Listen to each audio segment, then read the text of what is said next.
ప్రభువును రక్షకుడైన యేసుక్రీస్తు దివ్యనామంలో మీ అందరికీ నా ప్రత్యేకమైన శుభాలు. మరి మీ అందరితో మాట్లాడడానికి దేవుడు నాకు ఇచ్చిన ఈ అవకాశాన్ని, తరుణాన్ని బట్టి దేవునికి స్తుతిస్తున్నాను. అయితే మరి ఈరోజు నేను కొన్ని మాటలు యవనస్తులకు నేను చెప్పాలనుకుంటున్నాను. యవనస్తులందరూ కూడా ఈ మాటలను స్కిప్ చేయకుండా జాగ్రత్తగా చివరి వరకు వినాలని నేను కోరుకొనిచున్నాను. ఏంటంటే మరి ఎఫెసీ 5వ అధ్యాయము 15-16 వచనంలో ఈ విధంగా వాక్యం చదువుతుంది. దినములు చెడ్డవి గనుక మీరు సమయమును పోనీయక సద్వినియోగం చేసుకొనిచు అజ్ఞానుల వలె కాక జ్ఞానుల వలె నడుచుకున్నట్లు జాగ్రత్తగా చూచుకున్నది. దినములు చెడ్డవి గనుక మీరు సమయమును సద్వినియోగం చేసుకోండి అని అంటున్నారు పౌలు. అయితే యవనస్తులందరూ కూడా వారి యొక్క సమయమును వృధా చేసుకుంటున్నారు, వారి యొక్క సమయమును పోగొట్టుకుంటున్నారు. సమయం చాలా ప్రాముఖ్యమైనది, సమయము చాలా విలువైనది. ఎవరైతే సమయమును వృధా చేసుకుంటున్నారో వారు గురి లేని వ్యక్తులు. సమయంను వృధా చేసుకుంటున్న వ్యక్తి విజయం చూడలేడు. కాబట్టి సమయంను సద్వినియోగం చేసుకోవాలి. దినములు చెడ్డవి కనుక.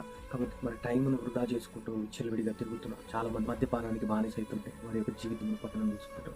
వారి యొక్క జీవితంలో ఈ లోక స్నేహానికి, ఈ లోక ప్రేమకు బానిస అయిపోయి వారి యొక్క జీవితాన్ని నాశనం చేసుకుంటున్నారు. ప్రసంగి 11వ అధ్యాయం 9వ వచనంలో, యవ్వనుడా నీ యవ్వనమందు సంతోషపడము, నీ యవ్వన కాలమందు నీ హృదయం సంతుష్టిగా ఉండనిమ్ము, నీ కోరిక చొప్పునను నీ దృష్టి యొక్క ఇష్టము చొప్పునను ప్రవర్తింపము. అయితే వీటన్నిటిని బట్టి దేవుడు నిన్ను తీర్పులోనికి తెచ్చునని జ్ఞాపకం ఉంచుకున్నాము అని అంటున్నాడు. మనకి ఇష్టం వచ్చినట్టు మనం జీవిస్తున్నప్పుడు అయితే ఒకరోజు తీర్పు ఉంటుంది.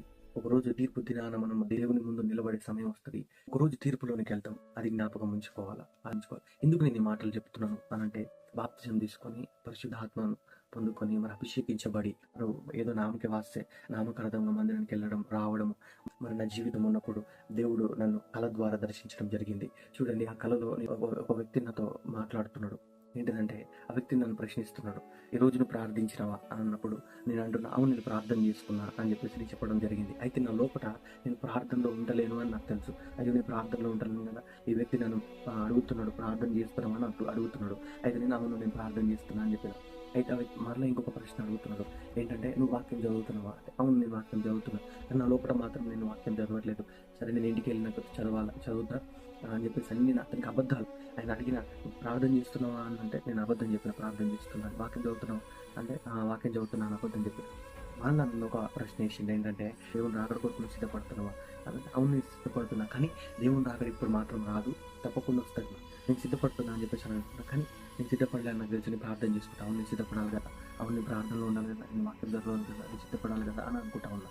అయితే చూడండి, నేను ఆ వ్యక్తితోటి ఆ విధంగా నేను 3 సార్లు నేను అబద్ధం చెప్పిన తర్వాత ఒక ఏ విధంగా అయితే గొప్ప సముద్రపు అలలు ఏ విధంగా అయితే ఉప్పొంగుతాయో అదే విధముగా ఒక అగ్ని చాలా పెద్ద పెద్ద అలల వలె అవి నా మీదకి రావడం చూస్తున్నా. అక్కడ అంతా ఆ చుట్టుపక్కల ప్రాంతం అంతా కూడా ఆ అగ్ని అలల చేత అంత కూల్చబడడం నేను చూడడం జరిగింది.